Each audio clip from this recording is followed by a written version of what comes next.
I didn't flinch when they served me the notice. Just calmly signed the receipt with my left hand while my right rested on the stock of my grandfather's Winchester. The Willow Creek HOA thought they could take my back acre for their community wellness initiative while I was deployed in Syria. These pastel pants progressives built their eco-friendly paradise on the foundation of entitlement, complete with yoga pants Karens organizing potlucks in electric golf carts. What they didn't know is that I'm a Marine Corps combat engineer with a law degree from Georgetown. That little patch of land they claimed for their organic kale had been waiting 30 years for someone stupid enough to build next to a weapons testing zone. The audacity was truly something to behold until the first 9mm round shattered their precious Peace Garden sign and turned their compost bins into ballistic gel targets. All this was going to be satisfying. Where are you watching from? Drop a comment below because you're about to witness the most beautiful HOA takedown involving zoning laws, federal firearms regulations, and the sweet sound of lead finding its target. Let me introduce you to Daniel Hawk Hawkins. That's me. I'm 37 years old, a retired Marine Corps combat engineer with 2 tours in Fallujah and 1 in Syria, where I specialized in explosive ordnance disposal and weapon systems testing. I'm the second-generation owner of 12 acres of prime Colorado land just outside Boulder, nestled in the foothills where the Rocky Mountains meet civilization like an old soldier trying to blend into polite society.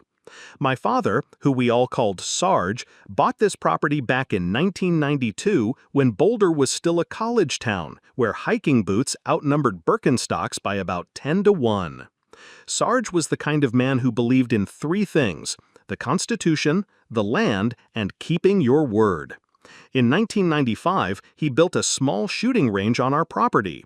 Nothing fancy, just a gravel pit, some sandbags, and steel targets set up at safe distances. The Bureau of Alcohol, Tobacco, Firearms, and Explosives even certified it as a private recreational range after he jumped through all the proper legal hoops. Sarge always said that someday the city would try to take what was rightfully ours, but for now it was just beautiful mountain property where we taught our kids about responsibility and marksmanship. Then came my tours in Iraq and Syria, where I specialized in weapon systems and explosive ordnance disposal. Turns out defusing IEDs in a war zone teaches you a thing or two about precision, patience, and how quickly people will try to take away your rights when they think you're not looking. While I was on my second deployment, Sarge passed away. The property went into a trust managed by my well-meaning but overwhelmed sister Emily, who lives in New York and knows about as much about Colorado land law as I know about ballet. She hired a local property management company called Summit Property Services to handle the taxes and upkeep. The property taxes got paid automatically. But here's the thing: Emily never actually looked at the tax assessment. Big mistake. Enter our villain, Patricia "Patty" Wellington, 54 years old, president of Willow Creek HOA, and the kind of woman who drives a Tesla Model X and treats athleisure wear like business attire.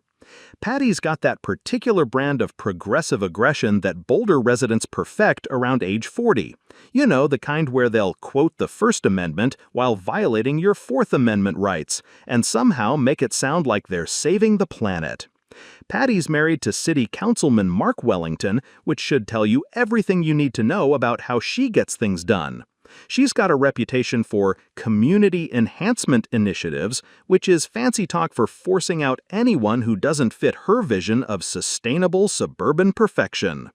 The smell of her expensive essential oils can't quite mask the stench of hypocrisy that follows her around like a cloud of artisanal fog.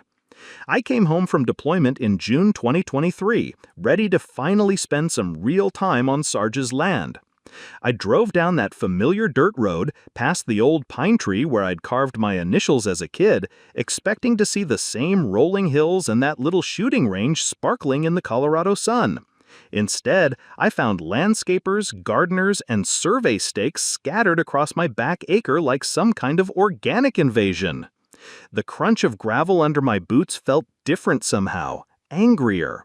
I could taste the dust and my own rising fury as I marched up to the landscape foreman. "Sorry, buddy," he said, not looking sorry at all. "We got permits and everything. This is Willow Creek Estates property now." I called the police. Officer Reynolds showed up and explained with obvious discomfort that the HOA had filed an adverse possession claim while I was overseas. Apparently, when nobody's actively using land for a certain period, and if you can prove you've been improving it, you can sometimes claim ownership. It's an old law designed to prevent land from sitting empty forever, but it's become a favorite tool of developers and HOAs looking to expand their empire. That's when Patty appeared, riding up in her little electric golf cart like some kind of eco-warlord. Her voice had that sugary sweetness that immediately made me want to check my sidearm. "Your family abandoned this land, honey," she said, smiling like she was doing me a favor. "We're just putting it to good use for the community." But here's what really got my blood boiling. I discovered that her landscaping crews had destroyed the gravel pit where Sarge's shooting range had been. The targets were gone, the backstop was bulldozed, and in their place was a freshly tilled garden bed labeled Community Wellness Garden. As I stood there watching the last remnants of my father's range disappear, Patty's parting shot echoed in my ears. "You should have stayed closer to home, soldier boy." That's when I knew this wasn't just about land. It was war. I hired the first attorney I could find. Big mistake. This guy quoted me $75,000 just to challenge the zoning change. Turns out, while I was serving my country, Patty's husband, Mark, had pushed through an emergency zoning modification. My family's land went from recreational shooting range to organic community garden faster than you can say conflict of interest. But here's where my Marine Corps training came in handy. While that overpriced lawyer was shuffling papers and billing hours, I was digging through the county records like I was hunting for IEBs. And just like in Fallujah, the devil was in the details. I found Sarge's original 1995 range construction permits, and they were beautiful. See, Sarge didn't just build that range himself. He worked directly with the Bureau of Alcohol, Tobacco, Firearms, and Explosives for safety certification and environmental compliance. That meant federal oversight. And here's your first knowledge nugget. Any shooting range built with federal certification creates federal oversight that local HOAs can't override, period. The metallic taste of adrenaline hit my tongue as I realized what I'd found. This wasn't just a property dispute anymore, it was a federal case. But wait, it gets better. While I was photocopying permits at the courthouse, I stumbled across a 1987 deed restriction buried in the old records. My grandfather had purchased this land with a specific covenant. The property shall be maintained for recreational shooting and weapons testing in perpetuity. These restrictions were older than the HOA, older than the city's municipal zoning codes, older than every single one of those organic kale plants sitting on my land. They weren't just stealing my property, they were violating a legally binding covenant that had been in place for 36 years. Meanwhile, Patty was busy playing the victim. She organized an emergency HOA meeting about the dangerous weapons infrastructure, complete with a local news crew she'd obviously tipped off in advance. I watched her on the evening news, standing in front of her perfectly manicured lawn, talking about children's safety and neighborhood security. "We're just concerned about our children's safety," she said, dabbing at her eyes with a tissue. "That shooting range looked ready to cause an accident, and we have families living right downstream." The funny thing about local news is they love a good story, but they're not always great with follow-up research. If they'd bothered to check, they would have found that my range had passed its most recent safety inspection with flying colors. But Patty wasn't done. She posted on the Nextdoor app, you know, that digital neighborhood watch where HOA presidents go to flex their petty authority. Her post warned about aggressive property disputes and unstable individuals in the area. She never mentioned my name, but she didn't have to. In a community that small, everyone knew exactly who she was talking about. The smell of diesel exhaust mixed with pine pollen hung heavy in the June air as I stood on my front porch each evening watching their garden crews work double shifts. They were racing to finish those raised garden beds before I could get any kind of legal injunction. Every night I counted new vegetable plantings. Every night the last remnants of Sarge's range disappeared another inch. That's when I called my old Marine buddy Mike Doc Henderson, who now works for the Bureau of Alcohol, Tobacco, Firearms, and Explosives Enforcement Division. 20 minutes on the phone with Doc taught me more about federal firearms law than 3 hours with that expensive attorney.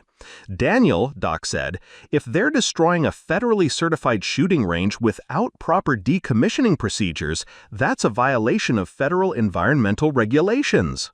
And if your range has federal certification?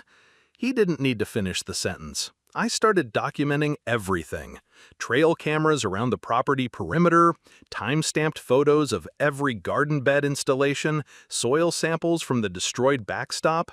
My sister Emily called from New York, begging me to just take the money and walk away. But this wasn't about money anymore. It was about the crunch of gravel under gardening boots that had no business being on my land. It was about the sound of Patty's heels clicking across courthouse marble during zoning hearings that should never have happened. It was about the bitter taste of courthouse coffee during research sessions that revealed just how deep this corruption went. But most of all, it was about that range. Sarge built it to teach responsibility and marksmanship. For 30 years, it had been a place where veterans, law enforcement, and responsible citizens could practice their Second Amendment rights safely. Patty's crew was turning it into a community garden for kale. Here's the thing about deed restrictions in Colorado. They're older than organic food trends, older than sustainable development initiatives, and a hell of a lot harder to erase than a garden bed. But you have to know how to fight for them. As I stood there watching another landscaping truck rumble past my kitchen window, I realized something important. This wasn't going to be won in a courtroom with expensive lawyers and legal briefs. This was going to be won with engineering, strategy, and a little bit of controlled chaos. Patty decided to turn up the heat. She organized what she called a neighborhood wellness patrol. 3 HOA board members in matching Patagonia vests parked at my property entrance like some kind of eco-checkpoint. They photographed every visitor, wrote down license plates, and filed reports with the sheriff about suspicious activity. The harassment campaign was textbook intimidation. There were loud music complaints when I ran my radio during farm work, and citations for my perfectly functional farmhouse that had been standing since 1985, citing unsightly structures and environmental hazards. Reports about my septic system had passed inspection just 6 months earlier. But the real kick in the teeth came when Mark used his city council position to order a wellness check on me through Veteran Services. Apparently, I was a troubled veteran who might be struggling with readjustment issues. The social worker who showed up was apologetic but thorough. She had to check boxes on her clipboard while Patty watched from her golf cart like she was supervising a military inspection. That's when the coordinated bureaucratic assault began. Building inspector, fire marshal, health department, and animal control all showed up on the same day like some kind of regulatory SWAT team. Each one found minor violations requiring expensive corrections.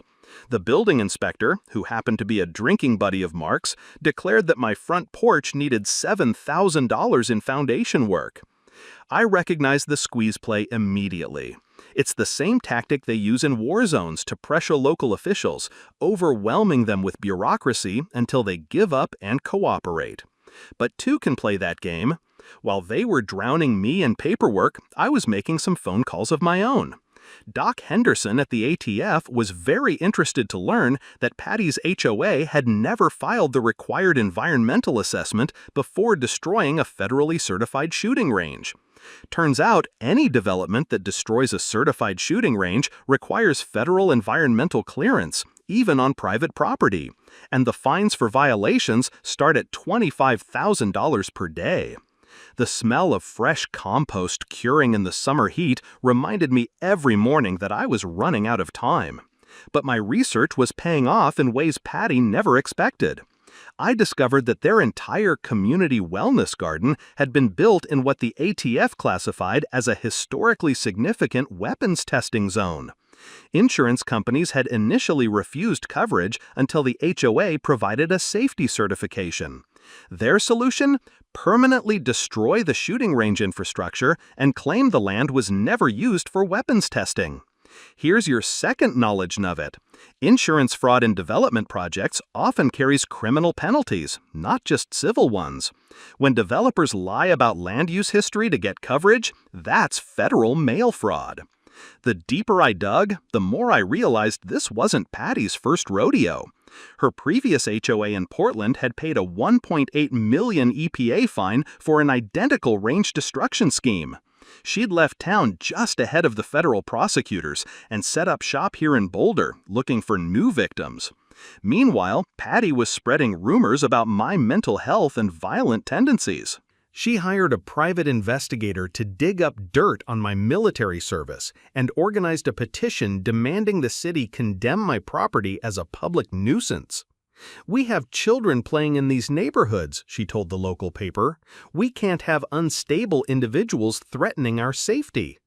But while she was busy playing the victim, I was building alliances. I connected with other HOA victims through online forums and discovered a pattern. Patty's HOA had absorbed 4 smaller properties through similar tactics over the past 2 years. Each time, the story was the same: pressure, harassment, bureaucratic warfare, and mysterious zoning changes that always seemed to benefit Mark's development company. I partnered with my elderly neighbor, Mr. Chen, whose family had used Sarge's range for decades to teach marksmanship to immigrant communities. I met Sarah Mitchell, whose family shooting club had been rezoned out of existence by Mark Wellington 3 years earlier. These weren't isolated incidents. They were part of a systematic land grab that had been going on for years. The vibration of heavy machinery through my farmhouse floorboards became a daily reminder of what I was fighting for. Every morning, I watched gardening trucks rumble past my kitchen window. Every evening, I documented the destruction of Sarge's range that was slowly erasing 30 years of family history. But I was also preparing. I installed soil testing equipment at the garden site and range perimeter. I calculated the exact volume of topsoil being brought in, 120 cubic yards, worth $8,500 in landscaping materials. The gritty texture of gravel between my fingers as I tested soil composition told the story better than any lawyer could. This wasn't just theft, it was the destruction of historical weapons testing data on a massive scale. And then I got the certified letter. The city was planning to seize my property through eminent domain for community wellness. The hearing was scheduled in just 2 weeks. Patty's quote in the paper made her strategy crystal clear. Sometimes you have to protect the community from itself.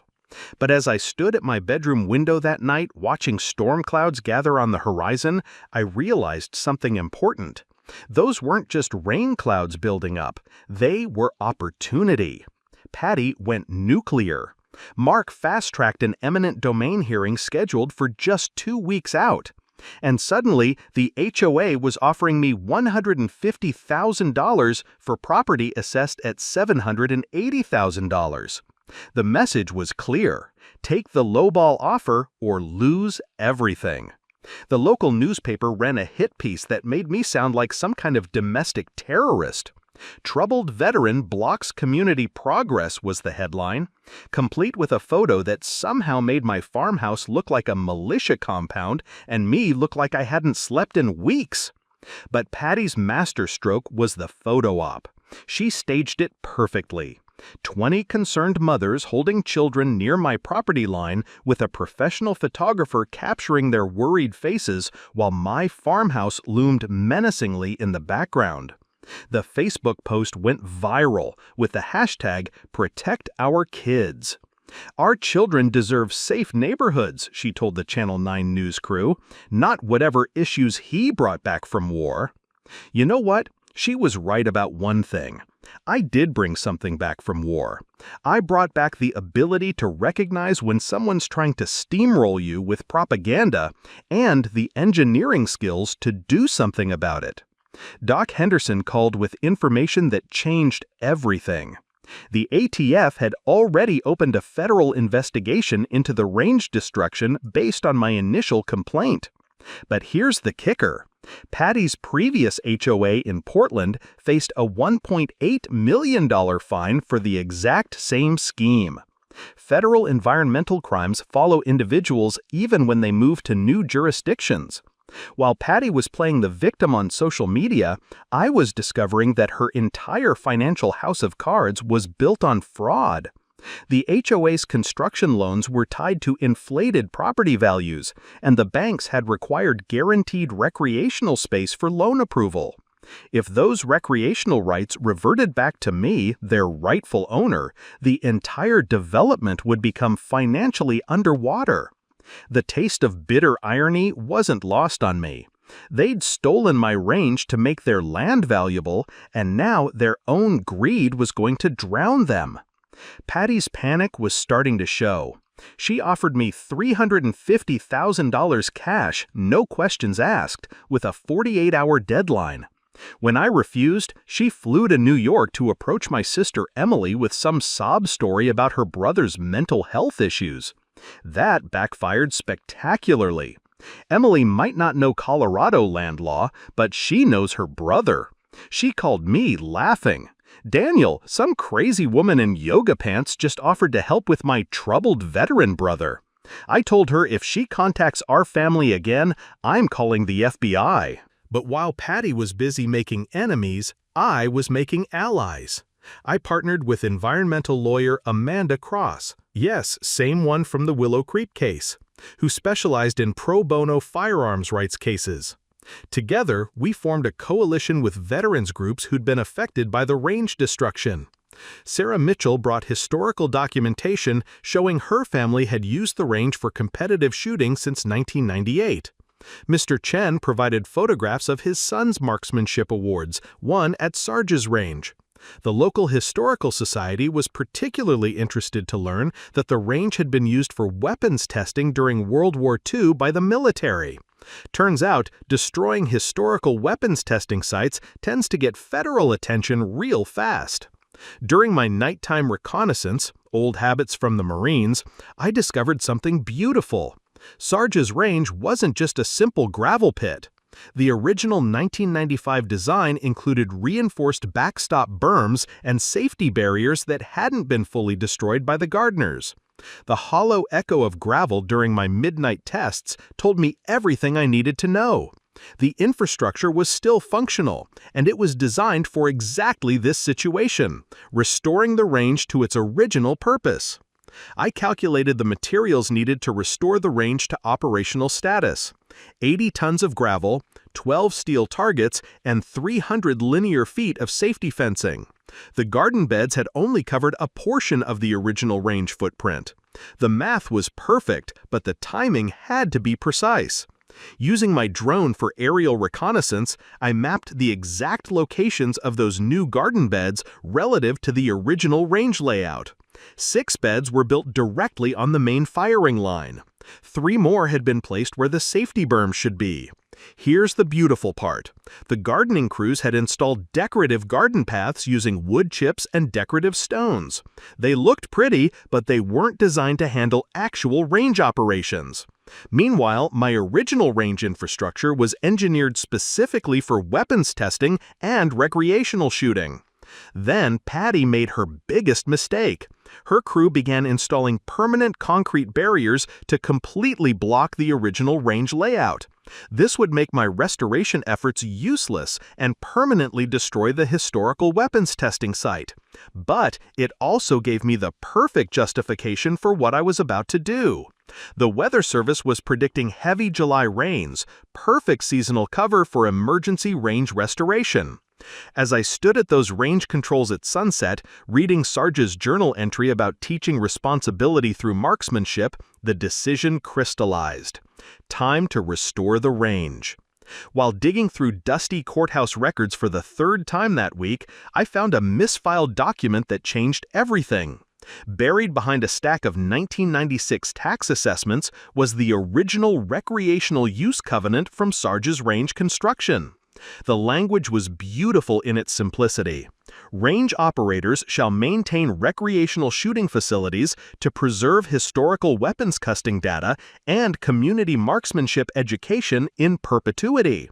This wasn't just permission to operate a range, it was a legal obligation that superseded any HOA agreements or city ordinances.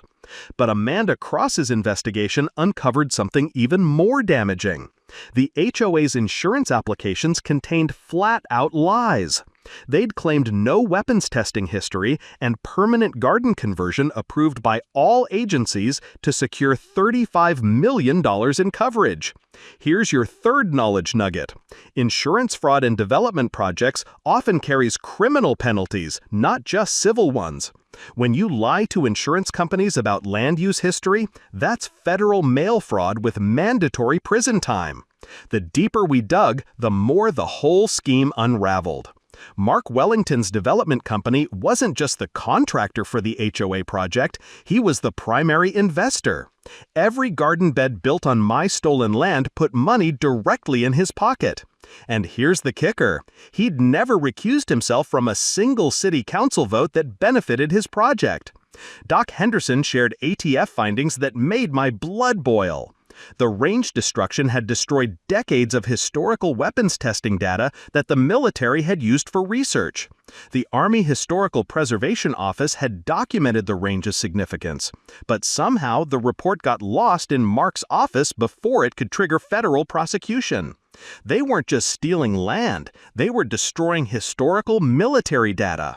But the real smoking gun came from Amanda's banking contacts. The construction loans were secured by fraudulent environmental assessments that claimed the range destruction was a temporary construction measure. Banks were told the recreational space would be restored once construction was complete. If those recreational rights reverted to me, the entire development would violate federal lending regulations. The banks could demand immediate full repayment of $9 million in construction loans. That's when I found Sarge's handwritten journals in the farmhouse attic. His 2005 entry broke my heart. Ran the youth marksmanship program today, helped 3 kids earn their safety certifications. That's what community is about. The range was never about our family's profit, it was about community service, teaching responsibility, marksmanship, and safety to the next generation. Reading those journals, I realized what Patty had really stolen. It wasn't just land or a range, it was 30 years of community education that my father had built one student at a time. My engineering analysis confirmed what I'd suspected. Patty's garden layout was creating a safety hazard. During community events, people would be standing directly in the original firing line.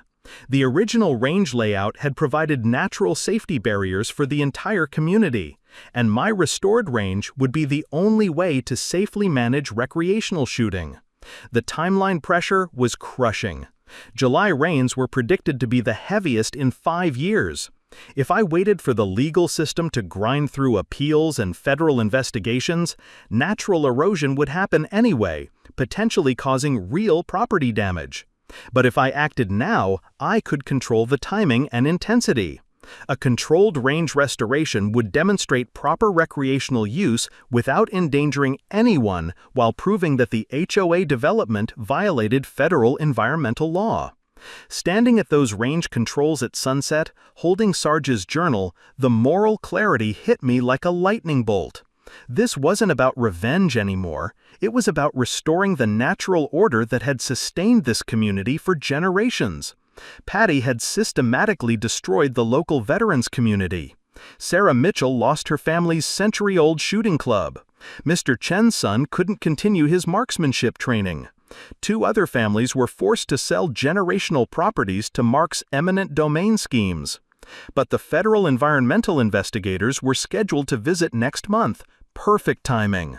If I could demonstrate proper range operations before their inspection, it would prove the HOA development violated multiple federal laws. The musty smell of old range equipment reminded me that this infrastructure was built to last. Sarge had designed it for exactly this moment, when someone would need to stand up for the range and the community that depended on it. As storm clouds gathered on the horizon, I made the decision that would change everything.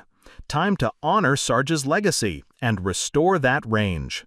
You don't just restore a shooting range without a plan. This wasn't revenge. It was a military operation with legal cover, historical justification, and community support. First, I assembled my team. Amanda Cross coordinated the legal strategy, filing additional federal complaints to ensure maximum media attention when the range reopened. Doc Henderson provided federal cover, guaranteeing that ATF investigators would witness what he called our historical recreational demonstration. Sarah Mitchell documented 25 years of community marksmanship programs, providing historical testimony about range operations that proved the garden conversion was destroying generational shooting education. Mr. Chen offered his property as a staging area and brought credibility as the community's most respected longtime resident. Amanda's legal strategy was brilliant. She filed an emergency recreational shooting restoration motion, arguing that the range covenant legally required me to maintain historical shooting facilities for community education. We weren't breaking the law, we were following it.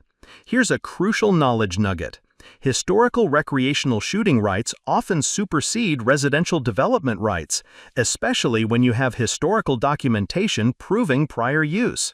The key is having ironclad paperwork that predates any development claims. My technical preparation was pure Marine Corps engineering. I created detailed range restoration plans with precise calculations, controlled setups starting at 6 a.m., gradual implementation over 4 hours, peak operations at 10 a.m.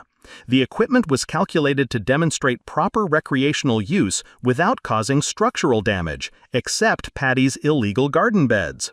Safety was paramount.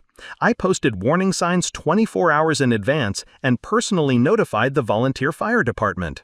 This wasn't some reckless range operation, it was a carefully controlled demonstration of how recreational shooting naturally should be conducted. Amanda contacted environmental reporters from the Boulder Daily Camera and local TV stations. Sarah arranged for community members to witness the recreational shooting restoration. The strategy was simple. Control the narrative before Patty could spin it as dangerous veteran terrorizes neighborhood. Our intelligence network was straight out of a spy novel. Mr. Chen monitored HOA activity through the neighborhood gossip network. Never underestimate little old ladies with time on their hands. The local coffee shop barista, who happened to be Sarah's cousin, reported on city council closed-door meetings. My Marine buddy at Fort Carson provided surveillance drone support for legal documentation. While I was rebuilding range infrastructure with modern safety systems, Amanda was waging financial warfare. She contacted insurance companies with evidence of fraudulent applications, arranged for banking regulators to review construction loan documentation, and prepared whistleblower complaints about Mark's conflicts of interest. The beauty was in the timing coordination. The Weather Service confirmed heavy rains in 72 hours. Amanda scheduled federal environmental inspection for the same week. Sarah arranged for the Historical Preservation Office to document range operations. A perfect storm of natural weather, federal oversight, and community support, all converging at exactly the right moment. But I knew Patty's psychology. She always escalated when pressured, so I prepared for her predictable responses. Emergency HOA meeting, media smear campaign, probably a restraining order filed through her corrupt judge friend. Amanda drafted preemptive legal responses to each expected attack. The evidence preservation was crucial. I compiled comprehensive photo documentation of the current garden conversion, recorded video testimony from affected veterans and neighbors, and gathered historical photographs showing the original range layout and safety operations. Amanda secured everything in federal court filings for legal protection. Safety protocols included coordination with the volunteer fire department, communication with neighboring residents, and detailed notices posted in English and Spanish. I even created an evacuation plan we wouldn't need just to demonstrate responsible management. The economic warfare was Amanda's specialty.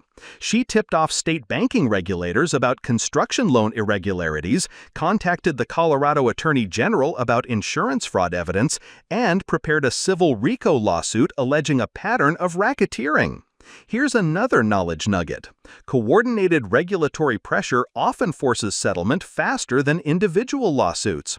When multiple agencies investigate simultaneously, defendants can't fight on all fronts.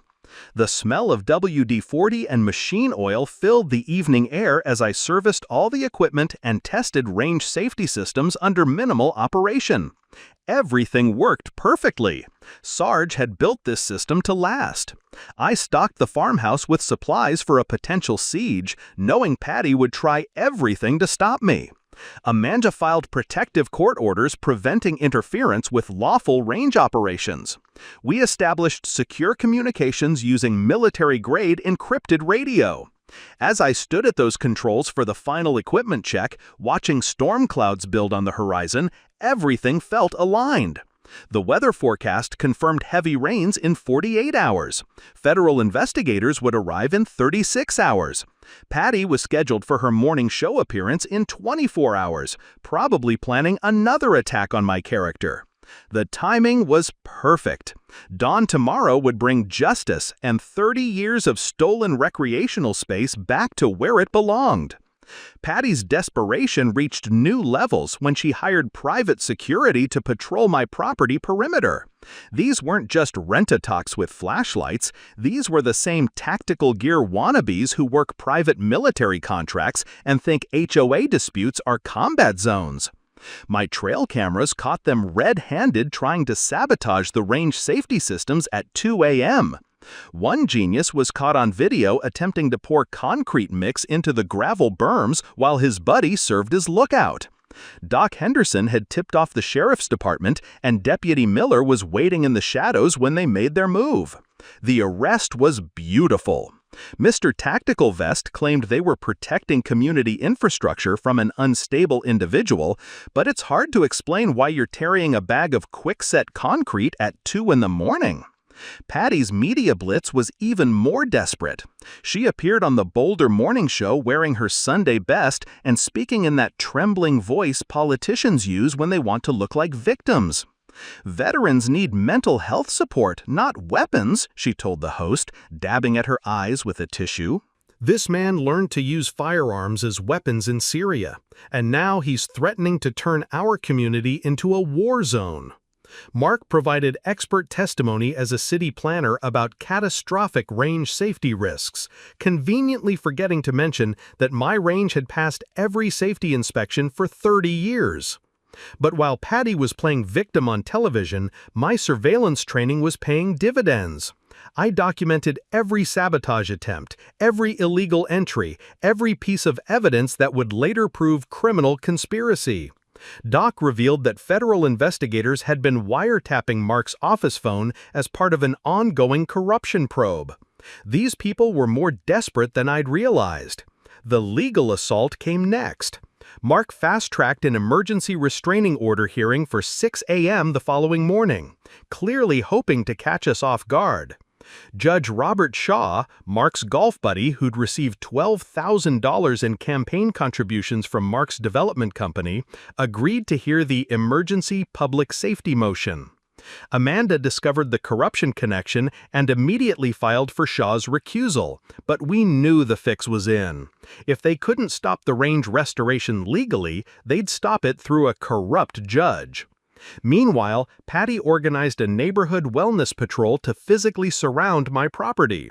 20 HOA residents showed up with folding chairs, coolers, and "Protect Our Kids" signs, planning to live stream the range restoration as environmental terrorism.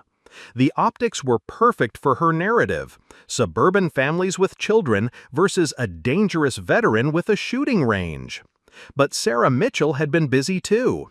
She brought 30 veterans and families to support what we called recreational shooting restoration.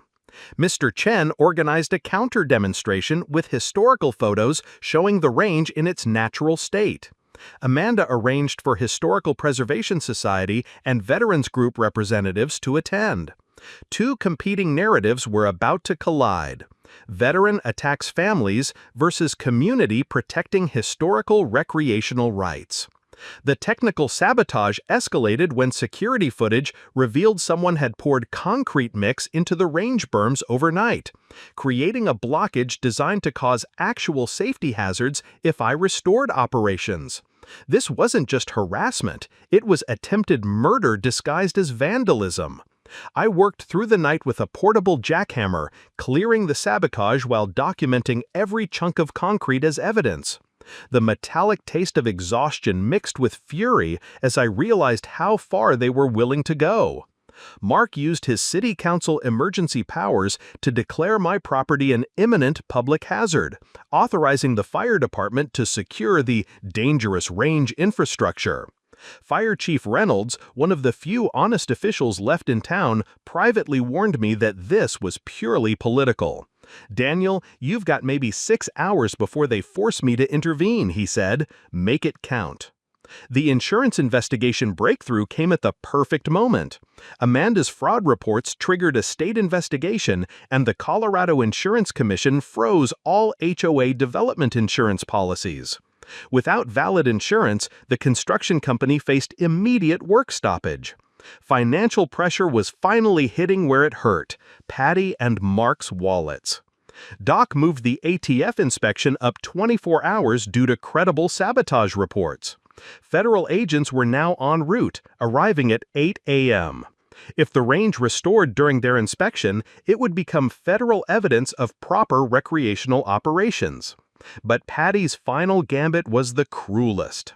She contacted Veterans Mental Health Services, claiming I'd made suicide threats and needed an involuntary psychiatric hold. The VA social worker arrived at my farmhouse at 5:30 a.m. just as I was preparing for the range restoration. I had to convince her I was mentally competent while simultaneously preparing to restore a shooting range. Not exactly a normal Tuesday morning conversation. Emily called from New York, her voice breaking. "I can't lose my brother too. Please, Daniel, this isn't what Sarge would want." For a moment, I almost cracked. Then I found Sarge's final journal entry about standing up to bullies, and my resolve hardened like concrete. Sometimes you have to restore the range to save the community. At 7:02 a.m., with federal agents watching and the morning sun painting the sky orange, I began restoring the range to 25% capacity. The sound was magnificent. Not the violent rush of destruction, but the gentle whisper of gravel being moved back to its original position. For the first time in 18 months, the shooting range began operating in its original layout, exactly where history intended. Sarah Mitchell knelt beside the restored backstop and cupped the gravel in her weathered hands, tears streaming down her face. "This is the range where my grandfather taught me to shoot," she whispered. Patty's reaction was immediate and predictable. She screamed at the federal agents to arrest the terrorist, her carefully composed morning show demeanor cracking like cheap paint. ATF agent Lisa Chen calmly explained, "Ma'am, this gentleman has the legal right to operate his historical recreational shooting facility." But Patty was live streaming on Facebook, her voice rising to near hysteria. "He's turning our community into a war zone. This is what happens when we let unstable veterans have weapons." Except the range wasn't threatening anything. It was operating exactly where it belonged, in the original layout that her development had illegally blocked. Local news helicopters circled overhead, broadcasting the range restoration live. The Boulder Daily Camera reporter was interviewing veterans about their restored access to recreational shooting when Patty tried to hijack the interview. "This veteran is using military training to attack civilians," she shrieked. The reporter, clearly confused, asked, "Ma'am, the range is operating in its original layout. How exactly is this an attack?" You could almost hear Patty's narrative collapsing in real time. Mark was frantically calling Judge Shaw, screaming into his phone about property values and campaign contributions. "That psycho is destroying millions in property value," he yelled, apparently forgetting that Amanda was recording the conversation from the courthouse steps. Here's a legal nugget for you. Colorado is a two-party consent state, which means you need both parties' permission to record a phone conversation. But when one party is a federal investigator, different rules apply. The engineering validation was beautiful. ATF Agent Chen measured the range operations and confirmed it matched historical safety patterns exactly. Doc Henderson documented everything. This is how the range operated naturally before the 2023 destruction. Federal agencies prioritize historical recreational use over development convenience, and we were proving that principle in real time. Mr. Chen's son's marksmanship program resumed for the first time in 18 months. 3 veteran groups reported restored access to their training facilities. The local coffee shop owner brought coffee and homemade pastries to everyone, saying, "My daddy was a Marine. This is how it should be." Even some of Patty's supporters began quietly leaving as they realized no homes were actually threatened. Turns out it's hard to maintain righteous indignation when the disaster you're protesting is just a shooting range, operating where it legally belongs. The insurance collapse accelerated when the construction company received a cease and desist order from state investigators. All work stopped on the HOA development pending the fraud investigation. Patty discovered her own homeowner's insurance might be voided due to fraudulent land use claims. The financial house of cards was collapsing faster than a sandcastle in a storm. But Patty wasn't done fighting. She called Mark in a panic. "Get your trucks down here and block that range." Mark, apparently having learned nothing from the arrest of his security team, sent 3 landscaping trucks to accidentally spill their loads across the range layout. Federal agents immediately arrested the truck drivers for interfering with a federal environmental investigation. Turns out, interfering with federal historical preservation enforcement is a felony, not a civil matter. The technical success was everything I'd calculated. Range operations stabilized at optimal levels for historical recreation and community education. No safety hazards to residential areas. The range stayed within its natural safety parameters, exactly as 30 years of historical operations had proven it would. My Marine Corps engineering had been perfect. The political fallout was swift. City Councilman Reynolds arrived and publicly demanded Mark's immediate resignation. "This corruption has made our city a laughingstock," he announced to the gathered media. "You're done." Federal investigators expanded their probe to include RICO charges for systematic land fraud. Doc told me later, "This is the smoking gun we needed for criminal prosecution." But the sweetest moment came when Patty realized her $1.8 million investment was now worthless without fraudulent land use claims. She screamed at me across the range, "You've destroyed everything! 25 families!" My response was calm, measured, and loud enough for every camera to catch. "No, ma'am, I restored everything. Your families can use the range legally just like everyone else has to." Patty stormed off, threatening federal lawsuits that would never materialize. As Sarah's extended family arrived with homemade chili and cold beer, and Mr. Chen brought a traditional Chinese tea ceremony to bless the restored range, I realized something important. This was never about revenge. It was about community, the kind Sarge had built one neighbor at a time. One shooting lesson at a time, one act of responsibility at a time. The media narrative had shifted completely. Historical preservation groups hailed the range restoration as a model for historical site restoration. The original Veteran Floods neighborhood became community reclaiming stolen historical space. Sometimes the truth flows as naturally as gravel finding its way home. Judge Shaw's courtroom at 2 p.m. was packed tighter than a can of sardines. Media crews, veterans, HOA residents, and federal agents filled every seat with overflow crowds watching through the windows. You could feel the electricity in the air. This wasn't just a legal hearing, it was a community reckoning. Patty arrived with a three-piece suit army, high-powered Denver attorneys, expert witnesses, and enough legal firepower to take down a small government.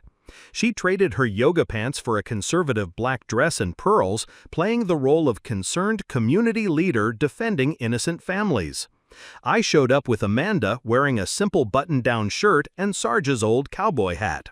Sometimes the best armor is just being comfortable in your own skin. The gallery was divided like a wedding gone wrong. HOA supporters on the left clutching their "Protect Our Kids" signs, forming community on the right with weathered hands and determined faces. Patty's attorney opened with dramatic flair, presenting photos of damaged garden beds and claiming $2.1 million in emotional distress from my range restoration. They wheeled in a psychiatrist who'd never met me but was happy to diagnose combat revenge fantasies based on newspaper clippings. "Your Honor," the attorney declared, gesturing toward me like I was a war criminal. "This disturbed veteran is using military engineering knowledge to terrorize innocent families. He's turned recreational shooting into a weapon of mass destruction." The courtroom buzzed with whispers until Amanda stood for our response. She presented the 1995 Historical Recreational Covenant that legally required range operations. ATF Agent Chen took the stand and testified that my range restoration had restored historical operations without causing any actual property damage. Historical photographs proved current operations matched 30 years of natural historical patterns. Here's your final knowledge nugget. Legal recreational shooting documentation always trumps recent development claims, especially when you have federal environmental agencies backing your position. Then Doc Henderson took the stand as ATF enforcement officer.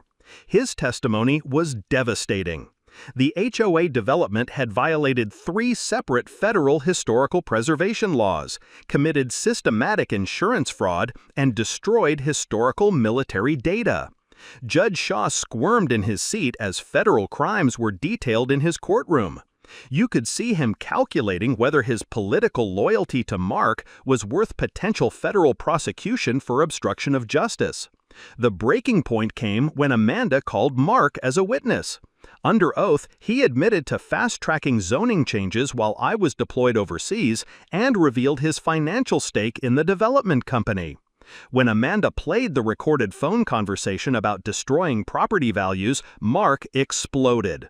"This is a federal setup," he screamed, storming toward the exit. "We did nothing wrong." His own words captured on audio proved the conspiracy better than any prosecutor could. But the real emotional power came from community testimony. Sarah Mitchell described 3 generations of marksmanship training destroyed by the garden conversion. Her voice broke as she talked about her grandfather's dreams dying with the stolen range. Mr. Chen showed photographs of his son's marksmanship awards, earned at Sarge's range, brown and withered after the destruction. His quiet dignity spoke louder than any legal argument.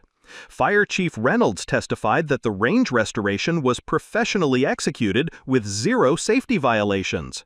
Neighboring property owners confirmed their historical recreational access had been fully restored. Then Patty took the stand for what became her final performance. "He came back from war damaged, Your Honor," she said, pointing at me with trembling fingers. "He's taking revenge on innocent families, using psychological warfare against children." She claimed I'd threatened her safety and described the range restoration as environmental terrorism designed to destroy property values and traumatize residents. When Amanda called me to testify, the courtroom went silent. I presented Sarge's journals documenting 30 years of community marksmanship education, explained my Marine Corps engineering calculations, and spoke directly to Judge Shaw. Your Honor, I didn't threaten anyone. I restored a historical recreational facility that was stolen from my family in this community for 30 years. The mic drop moment came when Amanda presented final evidence, documentation of Patty's Portland HOA paying $1.8 million in ATF fines for an identical range destruction scheme. The federal prosecutor stood and announced a criminal investigation into interstate historical site fraud conspiracy. The courtroom erupted as the scope of the corruption became clear. Judge Shaw had no choice. He denied all restraining order requests, ruled that my range restoration was legal and beneficial, and ordered the HOA to cease all interference with federal historical preservation investigations. His warning to Mark was pointed. This court will not obstruct lawful federal historical preservation enforcement. As federal agents escorted Mark from the courthouse while banking investigators served additional warrants, Patty found herself surrounded by reporters with nowhere to hide. She refused all comment and sped away in her Tesla, probably already calling moving companies. I emerged to cheering crowds of veterans, historical preservationists, and curious townspeople who'd witnessed justice flowing as naturally as gravel finding its way home. Amanda announced the federal RICO investigation at an impromptu press conference, while Sarah thanked me on behalf of every affected family. My statement was simple. This was never about revenge. It was about doing right by the land and the people who depend on it. 6 months later, justice flowed as naturally as the restored range operations. Mark Wellington pleaded guilty to federal conspiracy charges and got 2 years in federal prison. Patty faced $7.2 million in civil penalties and filed for bankruptcy faster than gravel rushing through an open range. The development company paid $9 million in ATF fines and got banned from all federal contract work. The HOA dissolved completely, and residents formed a new community association focused on historical preservation instead of suburban tyranny. My property value was restored to $1.1 million after the federal historical designation made it more valuable than any suburban development could. The $280,000 settlement from the insurance fraud investigation went to a good cause. I bought Sarah's family shooting club at tax auction and returned it to her debt-free. Historical preservation often increases property values more than development ever could. The community transformation was the real victory. The restored range now attracts historical tourism, competitive shooting, and marksmanship education where garden beds were supposed to stand. Mr. Chen's son's marksmanship program became a demonstration site for responsible firearm education. 3 veteran groups reported their best training results in a decade. The local coffee shop became the unofficial headquarters for the Boulder Range Historical Association, where veterans and historical preservationists planned the next fight against corporate historical site destruction. The historical success exceeded every expectation. Military historians documented the range's significance to weapons testing during World War II. The Historical Preservation Society documented 15 historical markers being restored to their original condition. The Army Historical Preservation Office designated the range as a critical historical site, ensuring permanent protection. My range restoration became a case study in the Marine Corps training manual. Sometimes the best revenge is just doing your job correctly. Personally, I found peace I didn't know I was missing. I renovated Sarge's farmhouse using sustainable construction techniques, and Emily moved back from New York to help manage our growing historical tourism business. Amanda and I, well, let's just say fighting historical preservation crime together creates a pretty strong bond. The ripple effect spread across Colorado like gravel finding new channels. Historical preservation groups use the Boulder Range model to challenge illegal historical site destruction statewide. Federal agencies cite our case in new historical preservation enforcement guidelines. I've become an unofficial consultant for communities fighting HOA overreach, and the phone rings constantly. We established the Sarge Hawkins Historical Marksmanship Scholarship for rural students studying historical preservation. Sarah's daughter Jessica was the first recipient, and she's now studying historical preservation at CU Boulder. She wants to protect historical sites across Colorado from people like Patty. The annual Range Days Festival celebrates restoration and community resilience with local food, historical education, and veteran support services. We raised money for a historical preservation legal defense fund that's already helped 4 other communities fight back against corporate theft. My favorite part is kids learning marksmanship on the range where garden beds were supposed to be built, learning responsibility where homes were supposed to stand. Every Sunday, I visit Sarge's grave and bring a handful of gravel from the range, just like he used to do when he checked the safety barriers after heavy rains. "Thanks, Sarge," I tell him. "The range is singing again, just like you said it would." The Legacy Project ensures this victory lasts forever. The Boulder Range Historical Trust now owns development rights to the entire historical site, creating a permanent buffer zone that prevents future commercial development. No one will ever steal this historical space again. But here's the beautiful twist. Patty's Portland HOA faced federal RICO prosecution based on our case. 89 families across 2 states filed similar historical preservation lawsuits.